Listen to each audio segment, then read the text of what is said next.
This AI trend just doesn't stop. One ends and another one starts right away. And now there's a new one everyone's talking about.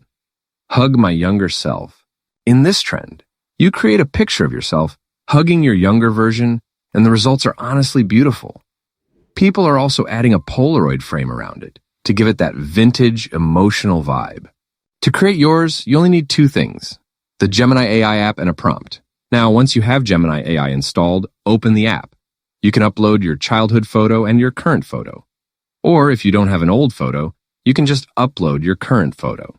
That's what I'm doing here. I downloaded this photo from Pexels, and I'm going to use only that. After uploading, paste the prompt you copied earlier and hit send.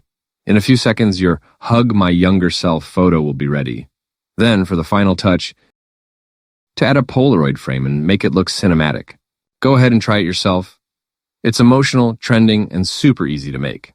And if you like this tutorial, don't forget to like the video, share it, and subscribe, or follow for more creative AI guides like this one.